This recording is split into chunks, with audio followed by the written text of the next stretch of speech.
നമസ്കാരല്ലേ ഇരിഞ്ഞാൾക്കാരെ വീട്ടിൽ വന്നിട്ട് മക്കളെ ഇന്ന് ഇവിടെ അനിയനും ടീമുകളും അബുദാബിന്ന് എത്തിണ്ട് മക്കളെ. അപ്പൊ അലിയൻ പറയുന്നതോ ഇന്ന് വെറൈറ്റി പൂശണട്ടാ. അപ്പൊ അലിയൻ കംപ്ലീറ്റ് സാധനങ്ങൾ സെറ്റ് ആക്കിണ്ട്. എന്നിട്ട് നമ്മളെ ഇരിഞ്ഞാളവിടെ നമ്മളെ തട്ടുകടയിൽ ഇടണത് ആ മാപ്പിളാടെ ഷാപ്പിൽ ഇടണേ.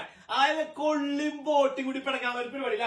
ഇതൊക്കെ അലിയത് വൃത്തിയാക്കി കഴുകി റെഡിയാക്കി 4 കിലോ പോത്തിന്റെ ബോട്ടി പിടച്ചില്ല സാധനം കഴുകി റെഡിയാക്കി വെച്ചും കട്ട് ചെയ്ത് വെച്ചിട്ടാ.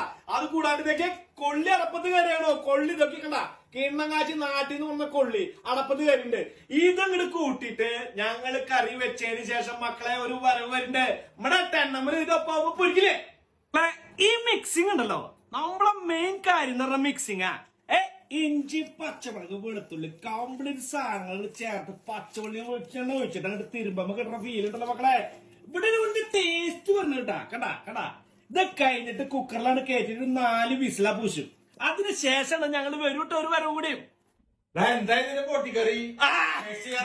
പിന്നല്ല അല്ല ഇന്നത്തെ ദിവസം എന്ന് പറഞ്ഞാൽ നമ്മുടെ ബോട്ടിങ് കൊള്ളി എന്റെ ഭംഗി കാണിച്ചു കൊടുത്തടാ.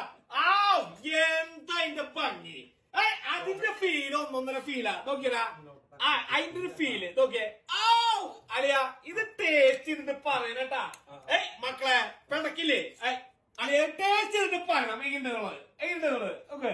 ചൂടുണ്ട് പൊളിക്കരുത് പിന്നൊരു തേങ്ങ. അപ്പൊ അനിയനും സന്തോഷാവും വന്ന ടീമുകൾക്ക് സന്തോഷാവും.